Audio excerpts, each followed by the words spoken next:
Já perdi seu tempo com alguém que fazem sofrer. Ora viva pessoal, ora viva, estou bem-vindo nesse canal, meu nome é Nilton Levi. É sempre uma hora tem ninhos daquele outro lado que te acompanha, já você sabe. Inscreve no canal se não é inscrito, põe gosto e prepara para comentar e dar boa opinião. Nós trazemos hoje Jocelyn.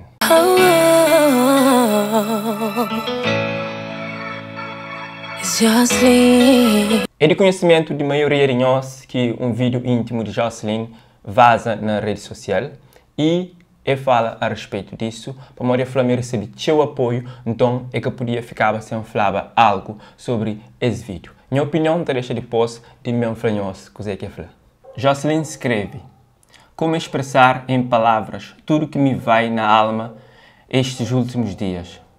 Como fazer-vos entender a amargura e a dor de ter a minha imagem exposta?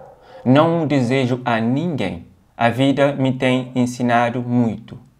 Tento sempre transformar as minhas amarguras em lições e vitórias, porque acredito que é o melhor a fazer, pois, no fim de contas, sou apenas um ser humano.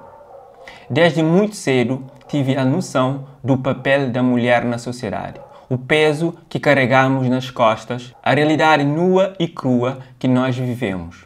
Da maneira como a sociedade exige que a nossa imagem seja divulgada, o que é certo e o que é errado, mas sei que nós mulheres estamos num bom caminho. E a partir do momento que senti que não estava sozinha, que senti o vosso apoio, as vossas palavras, a vossa real empatia, acima de tudo, solidariedade.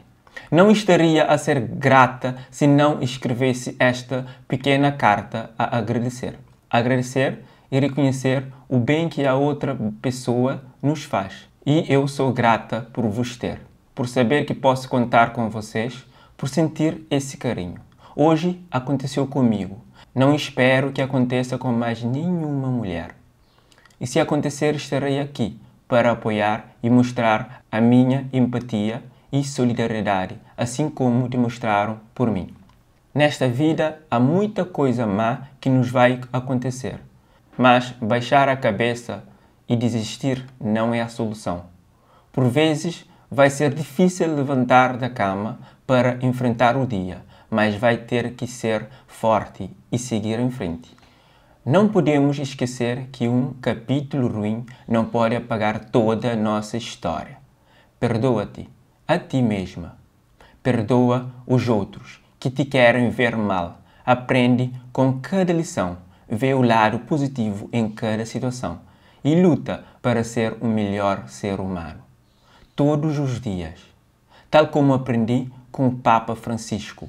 Não chora pelos que te abandonaram. Luta pelos que estão contigo. Foi assim que Jocelyn fecha esse texto de agradecimento para todas as pessoas que suportam nesse momento difícil, né? É que é fácil hoje a boa imagem de ser exposto na rede social e uma imagem que certamente você está querer para ser divulgado aos olhos de todo mundo. É que a primeira pessoa que está a sofrer disso, que a pessoa já sofre isso, já essas imagens ser expostas sem ser vontade e sem ser querer, que assim não te alimenta. Bom, qual que é a boa opinião sobre o que Jocelyn fala? Deixa no comentário para saber, ok? Não fica para ali, de trazemos mais vídeo na próxima oportunidade. One love. É nóis.